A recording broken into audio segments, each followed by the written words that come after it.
All right, all right, all right. Welcome, welcome, welcome to Pan-African, your weekly live stream where we talk about all things Africa related and how we can help Africa get back to its rightful place on the world stage. We dive into real life experiences of visiting, moving, and investing on the continent of Africa. We interview folks who are building businesses, and our mission is to support an independent Africa and empower African people on the continent or in the diaspora. So whether you're currently in Africa, you've recently migrated, your ancestors were trafficked during the transatlantic slave trade, or you're a foundational Black American, this live stream is for you. I'm Joe Hotagua, your host, the founder of Authentic African. And each week I'll be sharing my experiences living, traveling, and investing in Africa, which I've been doing over the last 8 years and 4 years, respectively. And from time to time, I'll also be interviewing folks who have made the move to the continent or others who have businesses focused on the continent. So today I'll be hosting Kelvin Amafina, who is the founder of Langovest. And we're going to have a powerful conversation about why billion-dollar projects often don't end up being what we think they are on the continent, the surprising lessons from rebuilding during war, in the Ukraine war in particular, a practical blueprint for how the diaspora can fund real growth on the continent. And we're going to have a conversation about Africa's infrastructure and how it has been previously top down. And what if we flip the script, right? What does the future look like if we do it from the ground up? So before we get into this conversation, I'd like to bring Kelvin in to introduce himself. So Kelvin, welcome to the live stream. Thank you, Joe. I'm very happy to be here. Thank you very much for inviting me. I'm happy to share the time with your community. So thanks. Absolutely, and thank you for taking the time. We got a chance to catch up a little over a week ago while I was in Ghana. I'm back in New York, guys. If you guys can't, you guys know. If you know, you know. You guys watch the live streams, you know. I'm back in New York, and you know when Kelvin and I spoke, we talked a little bit about what Kelvin is up to with Langovest, and it really does fit into one of the three pillars that this platform is about, right? So visiting, moving, and investing in Africa. And so many people who follow the platform and people who will end up watching this video are curious about investing and where should they be deploying their capital, you know, how should they be thinking about their money, especially those who have the finances to invest. There's a lot of conversation about not getting scammed, right? Or people who've been scammed, or, you know, different projects on the continent and what makes the most sense. Should it just be in real estate? Should we be investing in startups? And I like the approach of talking about infrastructure, right? And I think that's really interesting what Langovest is doing. So before we get into the conversation about infrastructure projects and what hasn't been working, what we feel is the next wave of these kinds of investments, I do want to ask you about your background and a little bit about Langovest. And so let's start with that. So first things first, Kelvin, can you give us a little background on your career and what it is that you do for a living? Yes. So thank you very much again, Joe. Thank you for having me. Let me start with a bit of my personal story. So my professional background is as a medical doctor. I studied medicine in Ukraine and I practiced medicine for a while. But here's the thing, while I was in medical school, I was always interested in, you know, several business opportunities here and there. I guess it's something I picked up from my mom. She was always very entrepreneurial. And while in medical school, I launched my own bakery.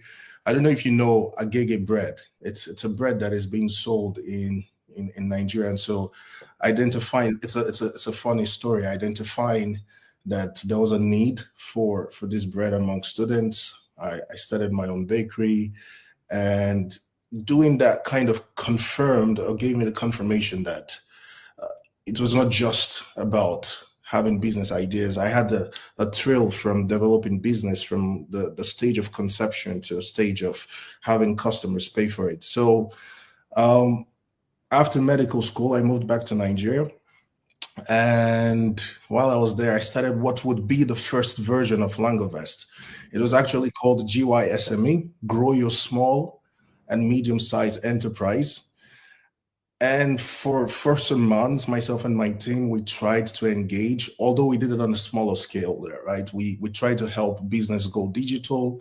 We tried to help small business register with CAC, the governing body for business registration in Nigeria, to get websites. And after some time, and honestly, probably everyone who's moved back to the continent after some time would admit this.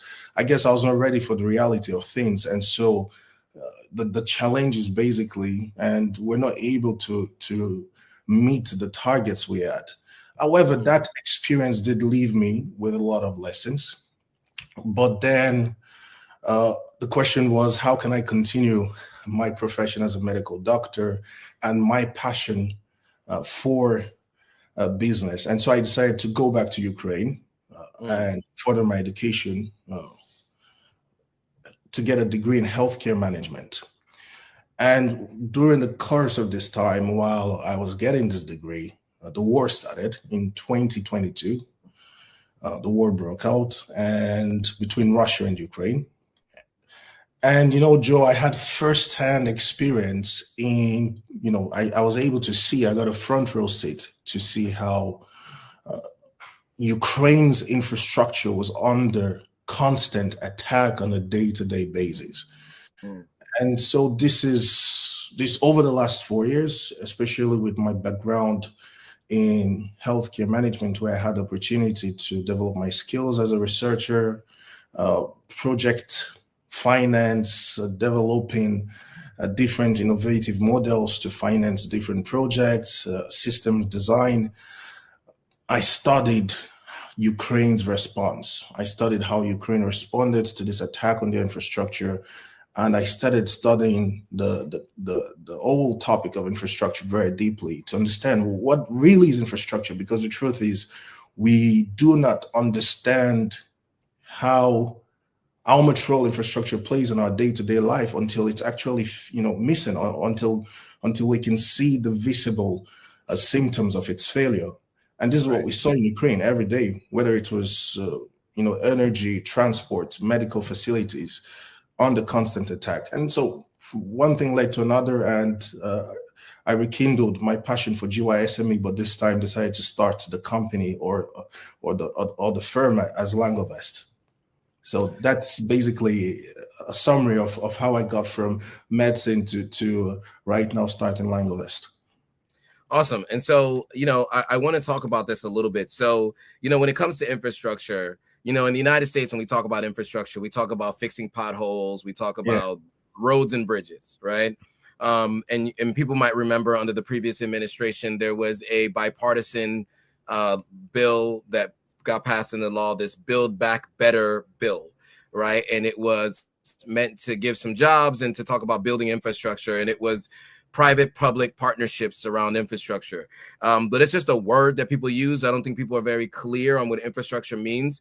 So I think before we dive into what you're doing with Langovest, can we get a definition of what you mean by infrastructure? And then I'd like to hear what Ukraine was doing and is doing that is working to build back a city that has been, or build back cities and areas that have been devastated by war. So, very good question. And this is, when you ask people what infrastructure is, you generally get one of two answers. Either people tell you this infrastructure are mega projects, fixed assets, like you mentioned, right? Roads, airports, refineries, and they would be right. However, there's a second category or a second definition of infrastructure, and this is basically any technology that enables life. I'll tell you what I mean. So everyone knows elevators. We use elevators every day, right? Or lifts, as some people might call them. So if this technology helps you to get from first floor to the 25th floor, it is an infrastructure, because it is enabling life. It is enabling mobility, because in the absence of the elevator, you would have to climb 25 flights of stairs, which is what we saw happen in Ukraine on a daily basis. If you're in an apartment block and you're living on the 25th floor, when there is power outage, you find yourself climbing 25 stairs of on a daily basis. And so this is what we mean by infrastructure: technology that enables life. If it enables you to carry out day-to-day living, this is infrastructure. So one very good example where Ukraine was able to innovate, especially given the fact that I was volunteering and with my background in healthcare, was the advent of mobile health clinics. And so because of Ukraine's healthcare facility was under constant attack from Russia, what the government managed to do was, in a space of 2 years, over 250 mobile health clinics were released and were put into operation, were deployed and put into operation. And seeing this on the side and just observing, the question was, wait a minute, if the government managed to deploy 250 mobile clinics in a space of 2 years, even less, you cannot build 5 hospitals in 2 years, right? It's impossible. And then I started to question, is infrastructure size or is it in function? Because what the mobile clinics could do, the function, when you really go deep into it, the function of providing healthcare, the function of providing treatment, the function of providing medical services to patients, it's the same function you get at a hospital. The only difference is with a mobile clinic, it is small, scalable, flexible, and very cheap to design and deploy. This whole experience changed my whole definition and opinion about infrastructure. Got it. And so that's really helpful. I mean, it's basically enabling life, right? Is what you said. So I never even heard that definition before until you and I had spoken, because I really only thought about it as roads and bridges, right? So now to tie this into Africa, right? Because Yes. obviously I use the example of the Build Back Better bill in the United States. You use the example of the Ukraine. We want to talk about the continent of Africa and how investing in infrastructure can really help move us into the next phase of seeing Africa get back to its rightful place on the world stage, which is really what this whole platform is about. But I guess before we kind of tie that together with Langovest, I do want to talk a little bit about infrastructure projects of the past, and also just how people have been wrong about infrastructure in the past, or how it's been done, and like what you're proposing that would be different than how it's been done previously. Because I do want us to get an idea of what problem you're solving, right? And then also for those who are interested in joining the Langovest community and considering how they could deploy capital, I want them to understand where it was, what's been wrong with how it's been done, and what you're proposing to be done differently. So, we're not necessarily even proposing anything entirely new, because when you look at what is considered a popular thinking, everyone agrees that infrastructure will be necessary for economic growth and transformation in Africa, whether you're asking think tanks or established institutions or thought leaders. It's a known truth. It's a popular truth. Infrastructure is necessary. Infrastructure development is necessary for economic growth and transformation. Here is where we're coming in with Langovest and what we're trying to say, where we are saying, can we complement? Because I'll tell you the problem with the current thinking of infrastructure. We have a lot of private institutions, like you mentioned, PPP models.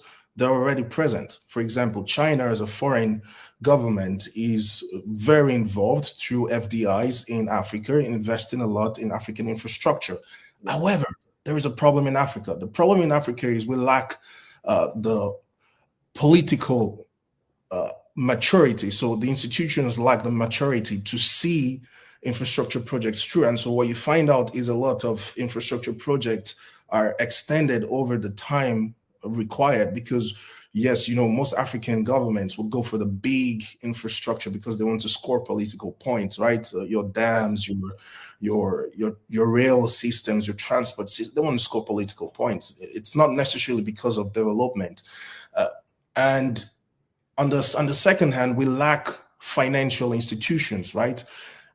And the reason why this is important is, Joe, if you look at countries, I mentioned this to you the first time we spoke, and this is something that has always amazed me. Shenzhen, one of the most, it's basically the backyard of Hong Kong. You look at Shenzhen 30 to 50 years ago, it was nothing more than an old port city, basically.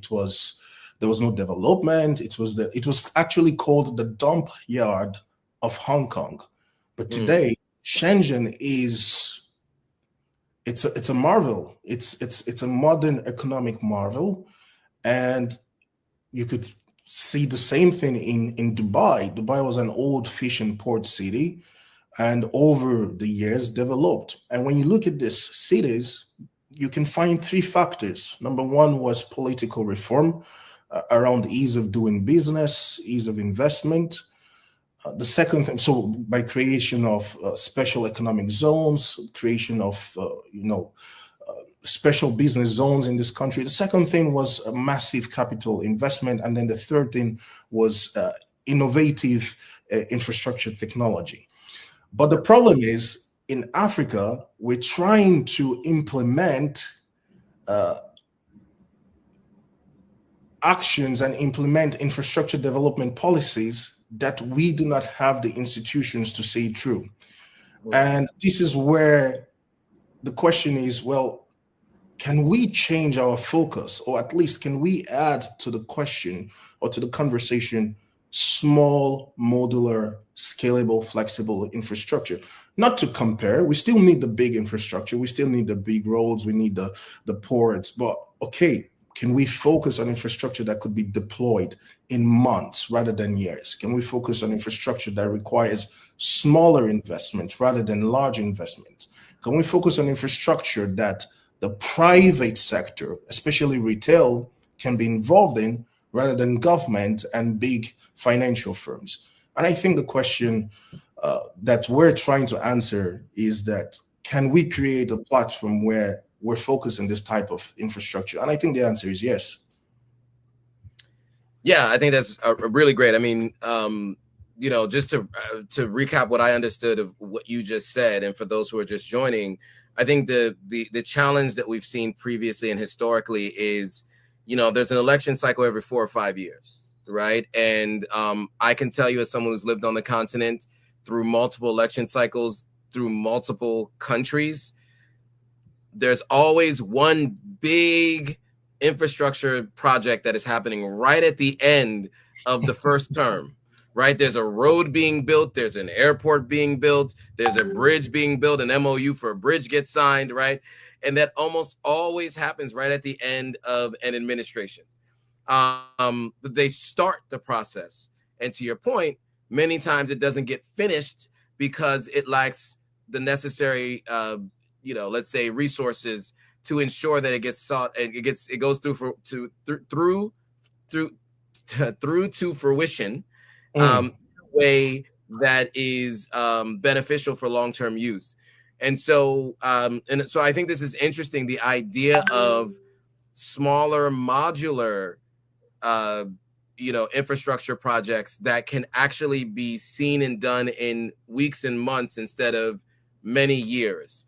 And an example I'll just add to this too is there is a road project that has a 25-year payment plan that I saw in Sierra Leone, where the Chinese helped build a road. They have 2 toll booths. And from what I understand, it's going to be 25 years before that will be paid back. Airports, etc., right?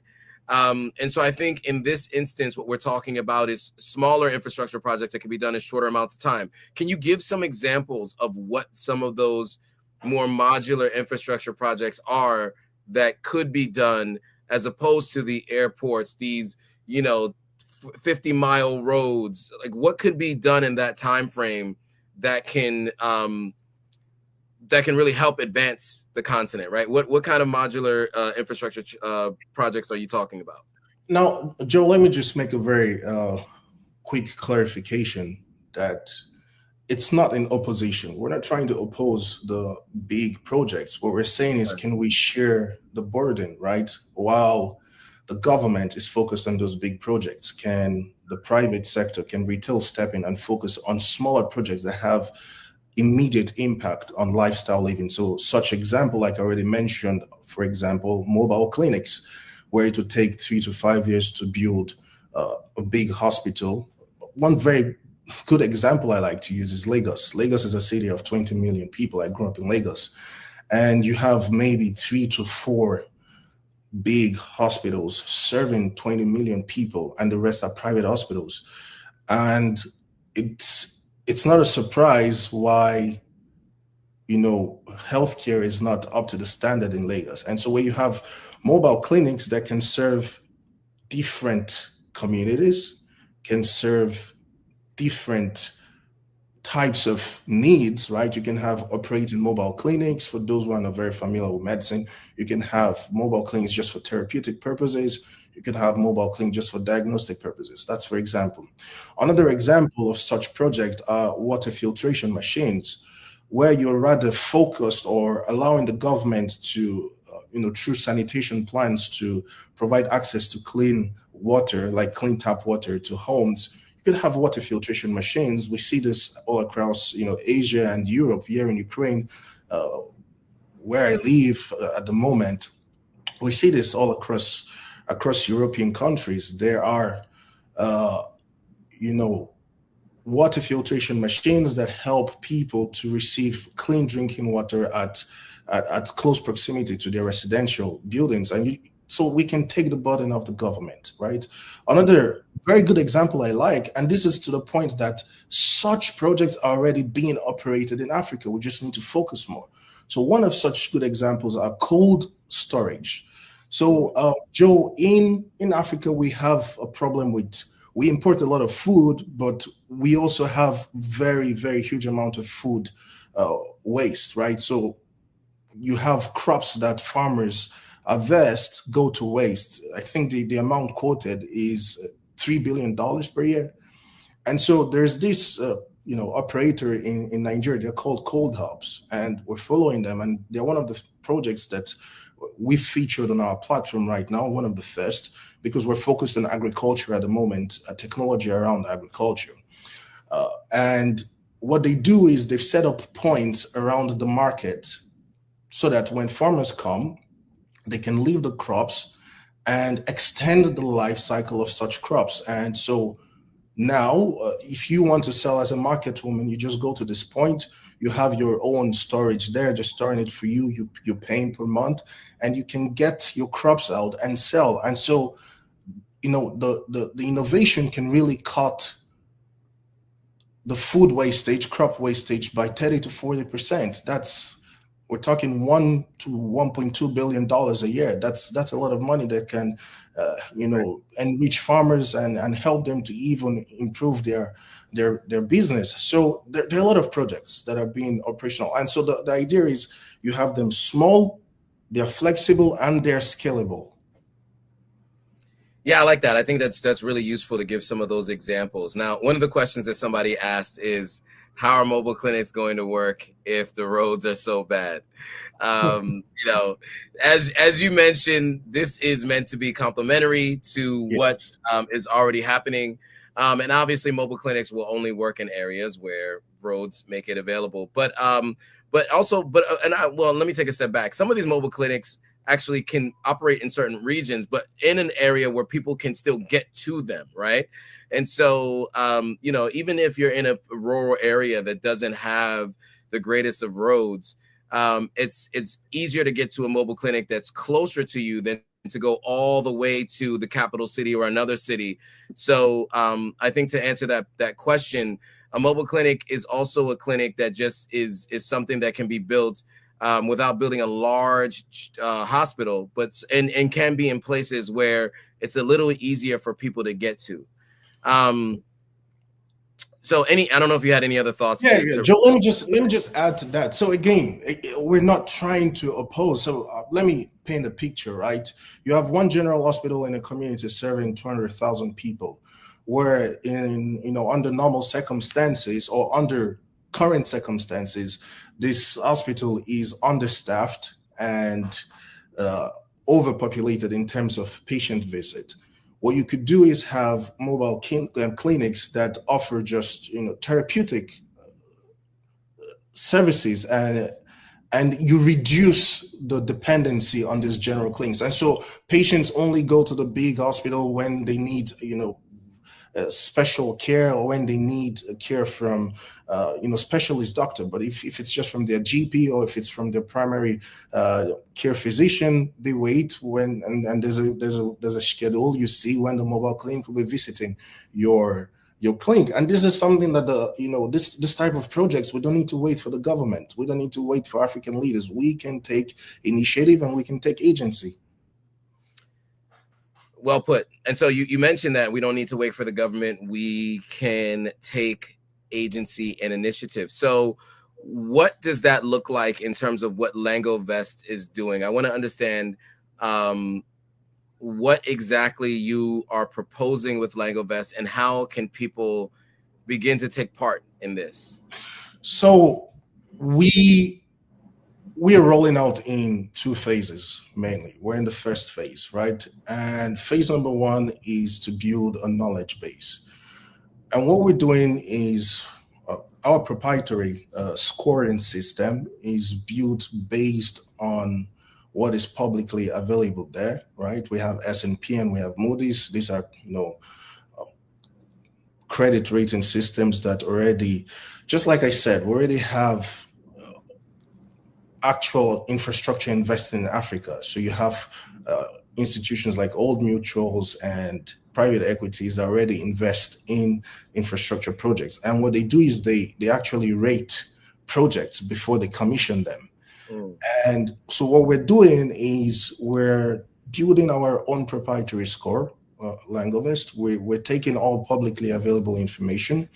I will also not go into details, but we're in indirect talks with some local credit agencies in Africa.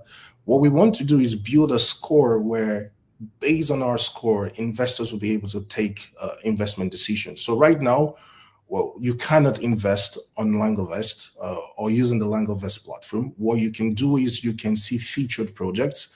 You can express a declaration of interest, a DOI. That's registering your interest, so that whenever these projects get vetted and receive the score, you'll be informed, and you can be part of a community. You can be part of a community around different discussions. Like I said, right now we're focused mostly on agriculture, and we want to share. We want to hear the opinion of people. Why is it interesting? Because we think it's not only in funds, and that's the problem. And this is where it's interesting for myself as part of, as a person part of the diaspora, as an African part of the diaspora, yourself as well. Yep. We can share knowledge. We can transfer skills. So on the platform, let's say, for example, you have experience with technology around agriculture. You can come on the Langovest platform and you can mentor local farmers, and they can sign up to learn how to apply new technology to their farms or to their agriculture business.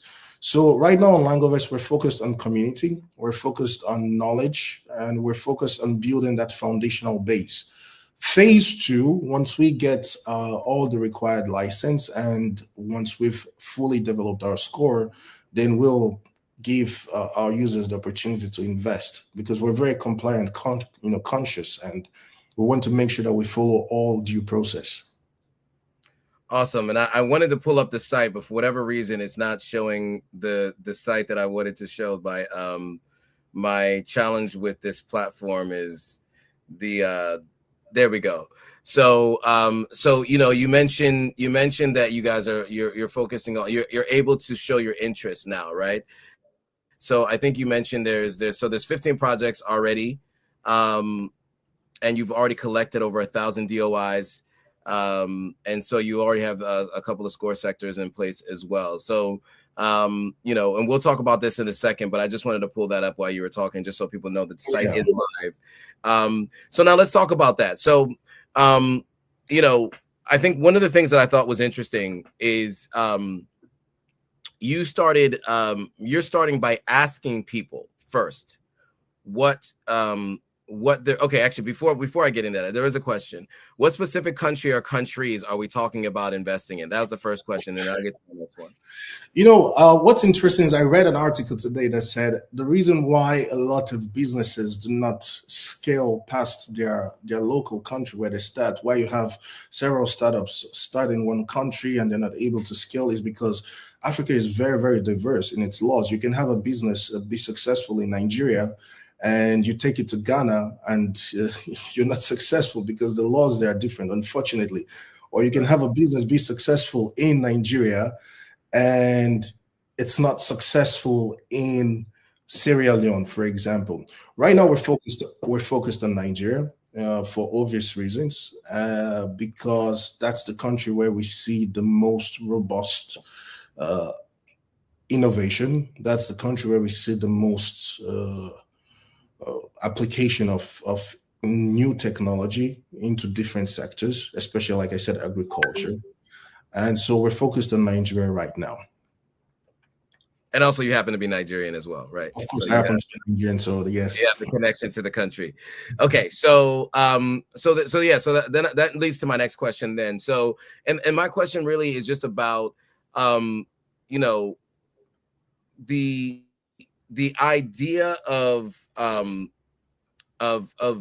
starting with asking people what kind of projects and products that they're looking to invest in. So I want to talk to you about your decision to do that. Like, I mean, you said you obviously at this point in time you've started with agriculture just because you have a bit of insight into that, but you also are open to hearing from the community, right? So I mean, that's partly why we're here. But talk about the idea to begin by asking folks what they're interested in, and why did you come to that conclusion that it made sense to do that? Yes, because a very important. So let me take a couple of steps back. We have an infrastructure deficit of somewhere between 90 to 130 billion dollars on a yearly basis. Depends on your sources and who you're asking. And the diaspora sends back $100 billion in remittance every year. Again, depends on who you're asking, because that's official sources. We also have unofficial sources.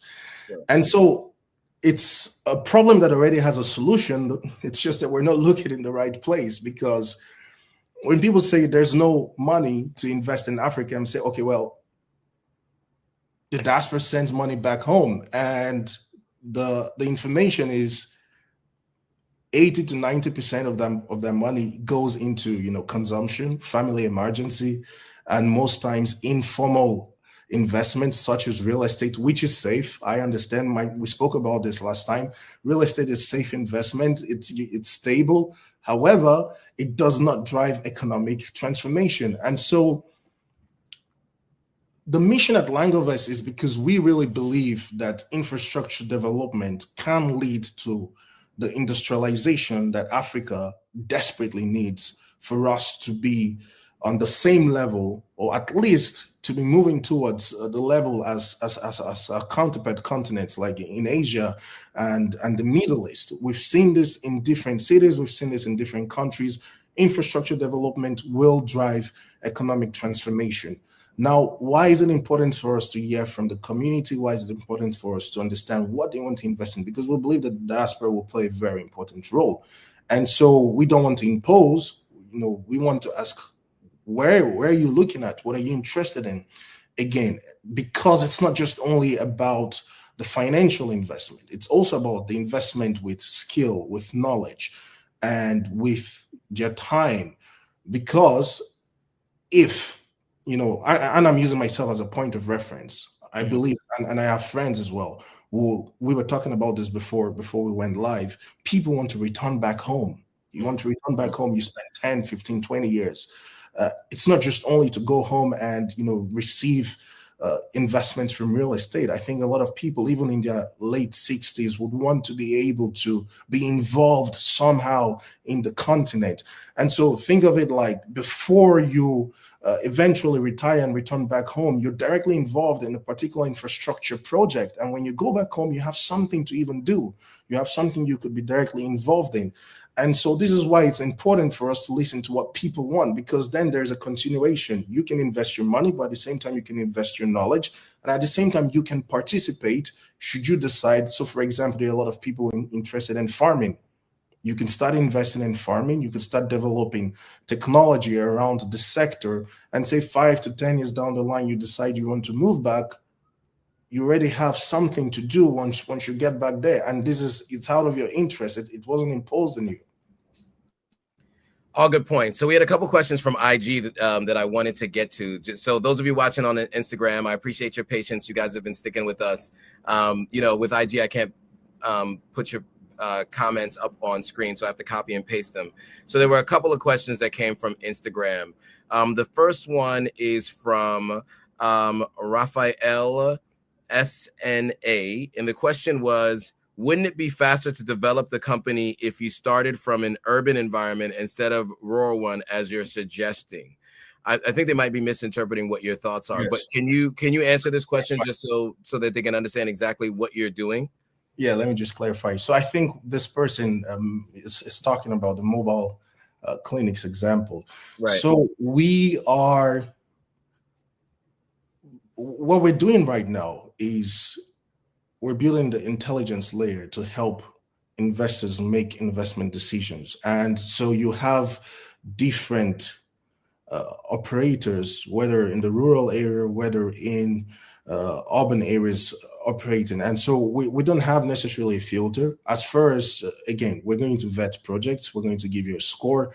And then at the moment, at the phase where Langovest is, you have the decision to either use our score to make informed investment decisions in sectors that you're interested in. And eventually, once we start giving our users the opportunity to invest, it will be across the board, different sectors, rural, urban. The most important thing is it's infrastructure technology, and it is small, it's scalable, it's flexible, and it's modular, because we really believe that that's the kind of infrastructure that will drive economic growth and transform life on the continent. Absolutely. I know the answer to this already, but I do want to just ask this question. So Farquan Ali is asking, when you say diaspora, does that include African Americans or just Nigerians? Absolutely. So we have to be careful here. We're talking about investment. We're talking about giving investment guidance and advice. And so you have to pay attention to a lot of there are investment protection schemes for people, for example, who are citizens of the US. So it's important to follow compliance routes, right? Even in Nigeria, before you start publicly, giving investment advice or saying you're pulling investments, you have to be SEC compliant. And so it's very important. We want to build Langovest properly. And that's why right now someone says, when are we going to move to stage 2? We'll move to stage 2 when we have all the legal checks. Once we're fully compliant with the SEC, then we'll move to stage 2. Right now, we want to build a community. We want to hear what the diaspora are talking about, what they're interested in, what sector are they interested in, and we want to vet projects. We want to feature projects. You can express interest, collect data at the moment, and eventually, and okay, also one more thing I missed out. I beg your pardon, Joyce. We'll also be giving research-based content, like I said, to inform investment decisions. Apart from our score, you'll also be able to get research-based content. So right now it's all about knowledge base, yep. And eventually we'll get to that point where we can help people invest. Yeah, so that's a good point. So I think it's really important to understand that today, guys, you can get knowledge. And you could technically invest if you wanted to, but Langovest is giving you knowledge to begin with. Phase 2, stage 2 will be where Langovest actually can give you investment guidance. based on SEC regulations, etc. Because I don't know if you guys are familiar with this, but anytime people talk about investment guidance online, many times they have to say, I am not an investor. I am not an accredited investor. I am only able to just give you my opinion. It's a very specific thing. The United States has very strict laws and stringent laws on this. So understand that right now what we're talking about is just giving you more knowledge, right? And that's what Langovest is going to be, is a repository of information so you can make your own informed decisions when you decide to. And then eventually Langovest will be able to help you actually allocate those funds. So I think that's really important. I'm glad somebody asked that question. So there was another comment that somebody mentioned here that I just wanted to put up on screen. Rob Marley Creation says, uplifting and investing in communities in need, beautiful intentions, people like you make it possible. So just somebody giving you props for what you're working on. And then there was another question from someone who's been patient on IG, and I want to make sure I'm pronouncing her name correctly. And I think it was, is it Twilliam? Is asking, how can we reach out to you directly? So if you go on the Langovest website, langovest.com, and scroll down to the, if you could just pull that. So please scroll down, Joe. I think right above the footer. Yeah, even further down. Yes, there you can click talk to the founder and you'll be able to book an appointment with me via Calendly, and I'll be very happy to listen, to share my thoughts even further, and yeah, we can cooperate.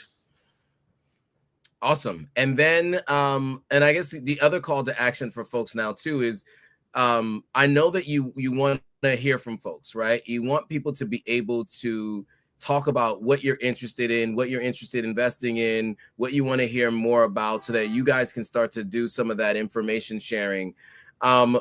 What is the call to action following this live stream? So people who are watching this, what do we want them to do? Sign up, join the community. Right now, we only have agriculture, community around agriculture. There are different topics. And over the next couple of days, we will be featuring different projects in the sectors. We'll also be pushing out our different research contents. We have a lot of contents we've been working on, myself and the team. And again, it's to build that confidence. You can get value from the information we summarize. If you're a person interested in agriculture, you're interested in investing in agriculture back home, you can take that information and inform yourself on the various opportunities on the continent right now. And so, yeah, community content and basically just contributing in any way you want. And then there's also the survey, right? I have the survey in the description of the live stream. If you're watching on YouTube or Facebook, there is a link in the description that will take you to the survey where you can go through and fill that out. Let me show you what the survey looks like, folks. Of course, I don't have it pulled up right now because it's been a busy day. Kelvin knows how busy this day has been. He and I spoke about this. So let me pull that up on screen right now so you guys can see that. Let me go ahead and share that really quickly. So there is a survey. I want you guys to see the survey so you know what exactly you'll be filling out. So the link is in the description.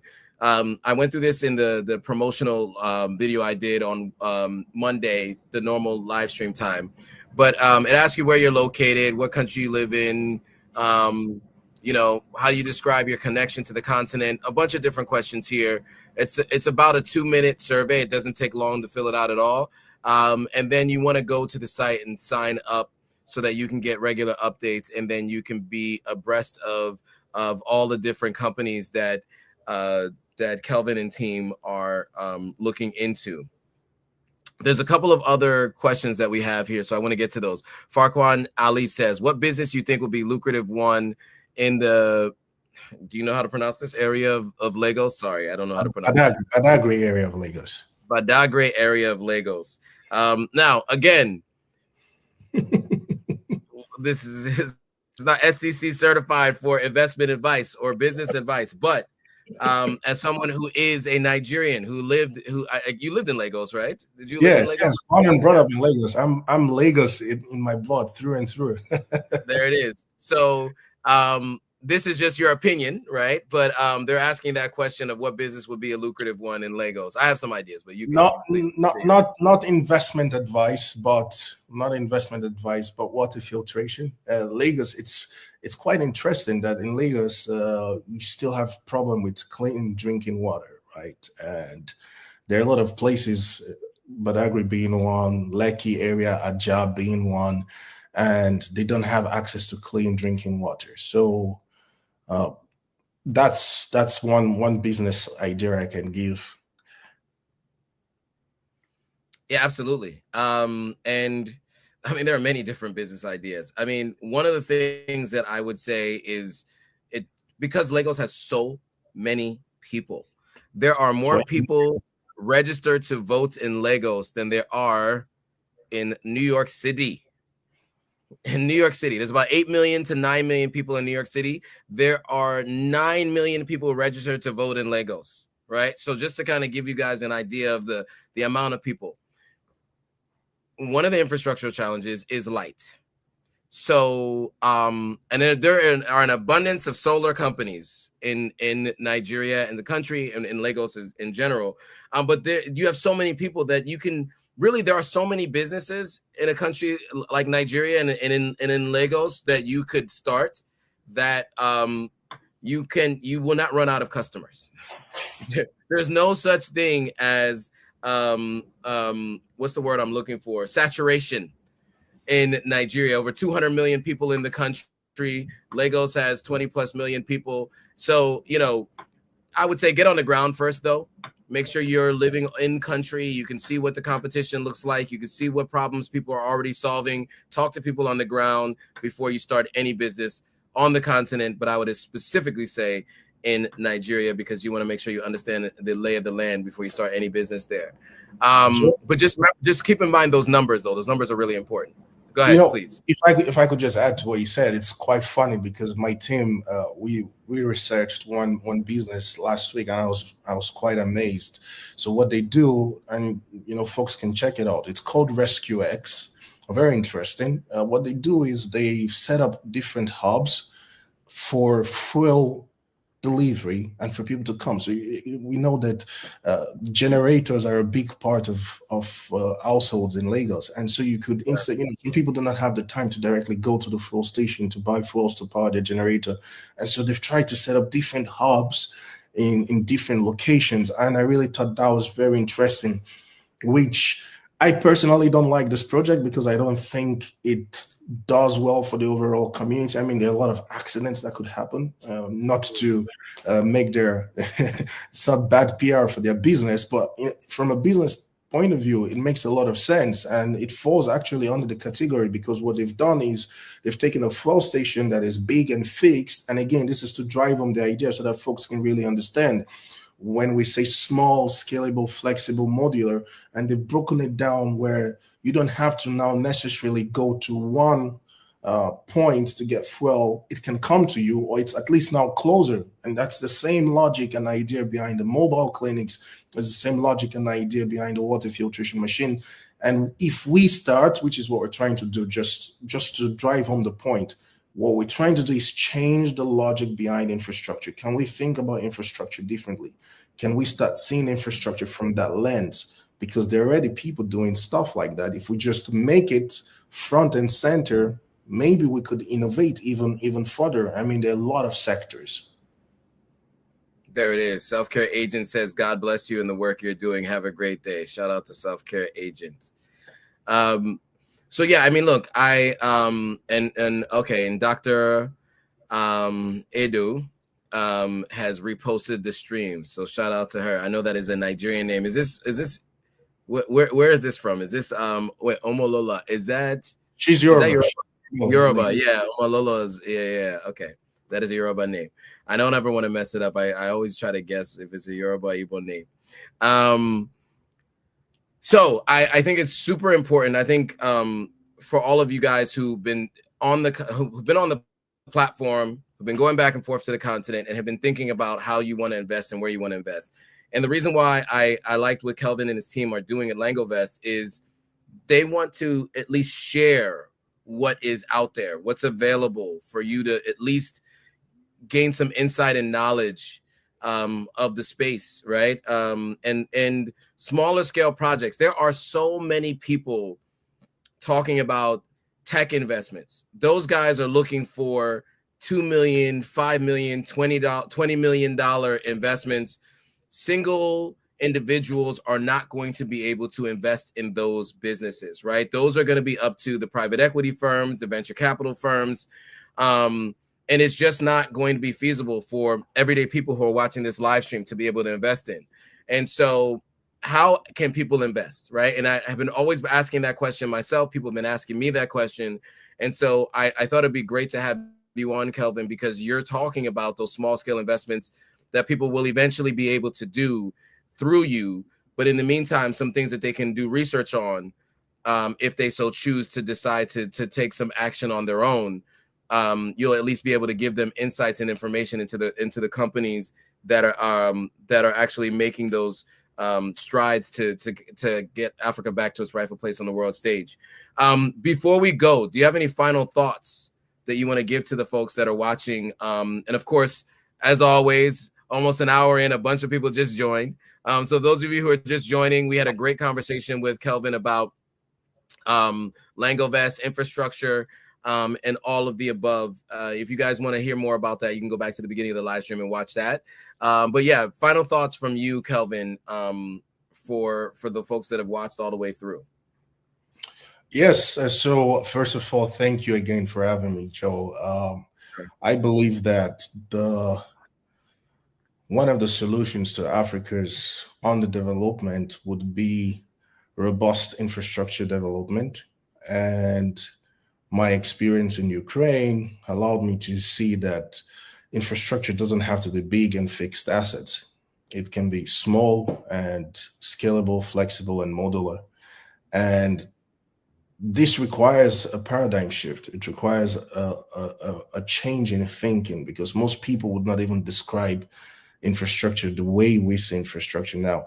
And it's going to take some time, and we're happy to play that role, to educate, to teach, to show people, because I mean, if you want people to change the way they think about something, you have to be very patient and you have to educate. And that's why we're even starting from, research, knowledge. We want to educate. We want our user base to be confident.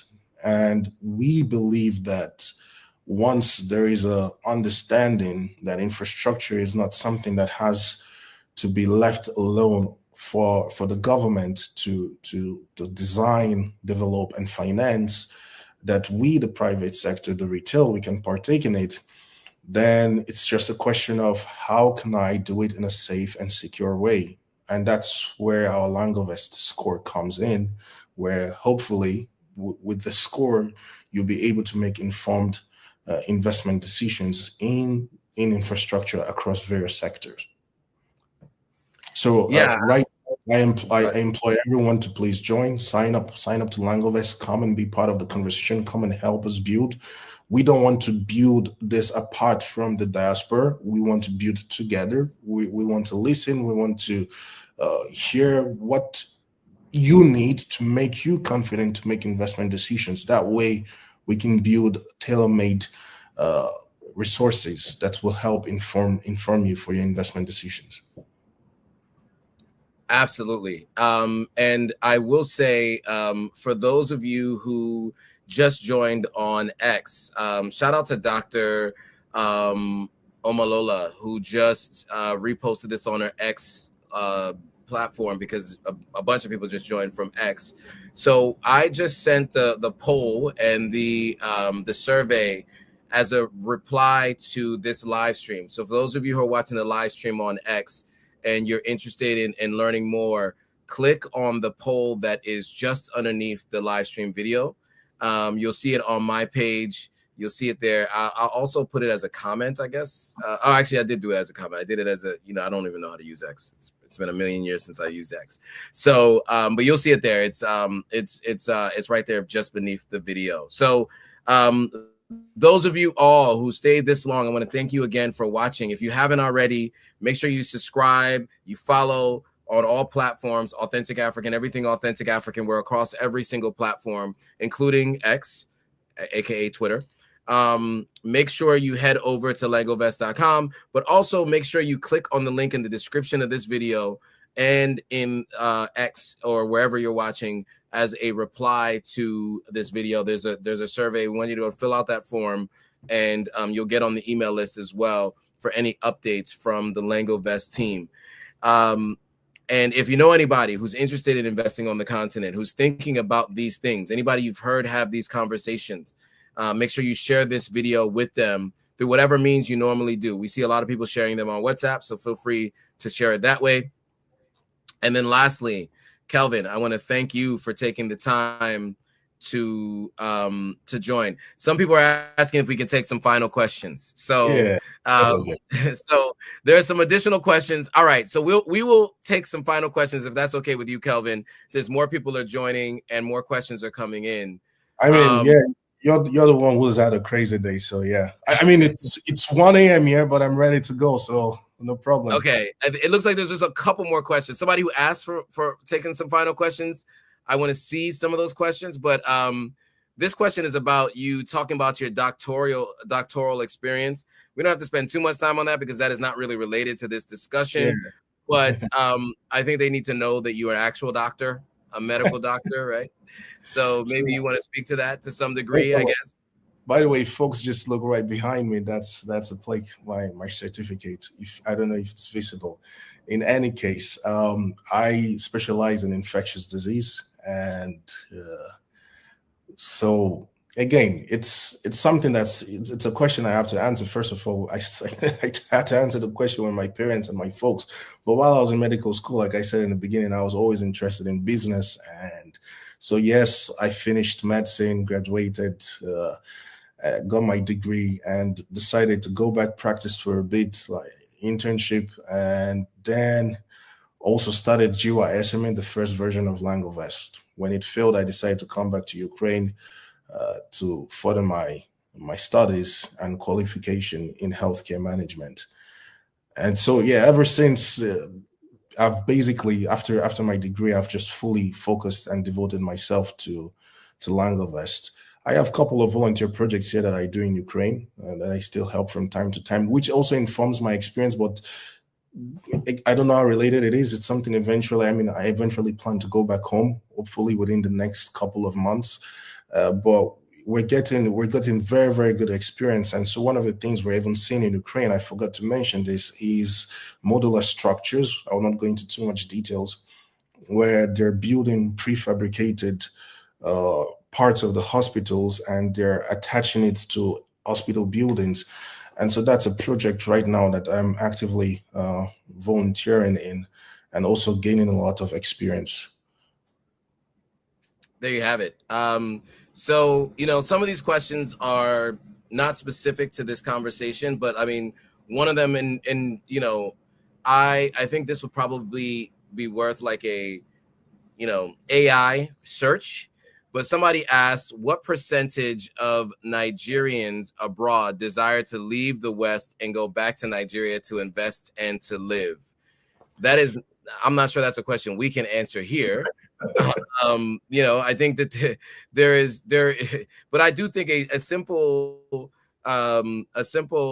search in ChatGPT or Grok or DeepSeek, depending on where you are in the world, and what you're interested in utilizing, could potentially answer that question, right? So I think that's I saw that question. Since people are asking us to answer additional questions, I did want to say, I don't know if you have that number off the top of your head, but I think there's going to be some polls out there, I'm sure. I can contribute. We have our own polls data sets. So from respondents that took our polls, because we have that question, do you see yourself going back home, or do you have an emotional connection? And approximately 50 to 60%.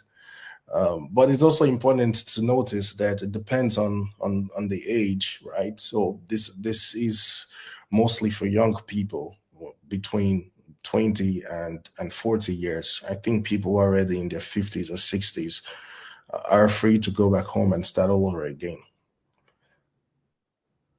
Okay. Well, there you go. I mean, you know, and it's hard to answer that question, but survey understanding the investment potential of the Nigerian diaspora. 70% of diaspora respondents said they would like to invest more in Nigeria, increase their investment. In the same survey, only 9% they said they would not like to invest at all. There was another study about 8 years ago, and a large percentage of them said they do desire to return and invest. But the numbers I'm seeing here, right around 70% of the respondents who take different surveys are interested. Okay, so this question that Zach has, is there an online Black-owned business directory that is continuously updated that the diaspora can access? There are a couple of different companies that have some version of this. I'm working on something like this, so I'd like to share one in the future, but I don't know of any one today. But keep coming back, Zach. We will update you as time goes on. I think that actually answers all the questions. So I want to thank you again, Kelvin, for doing this. I want to thank everybody who's watched thus far. Those of you who just joined, thank you guys all for joining. And look, guys, we'll be back next Monday with Ivy Prosper. News about the continent. News about Ghana in particular. Lots of updates there. And then tomorrow, join us live as we talk about all the African leaders speaking at the UN. The UN General Assembly. There's some conversations that we're going to be having about what they discussed and what they missed, because we got a lot of thoughts and who was missing from that conversation. So stay tuned for This Week in Africa tomorrow. Next Monday will be This Week in Ghana. And hopefully this coming Sunday, we'll have something for those who are focused on Sierra Leone as well. So thanks again, guys. So this is a great question. What time tomorrow? Tomorrow is going to be at 11 a.m. Eastern Standard Time is tomorrow's live stream This Week in Africa. So stay tuned for that. All right, guys. Thanks for watching. We'll see you guys all in the next live stream. Bye, guys. Bye-bye. Bye-bye.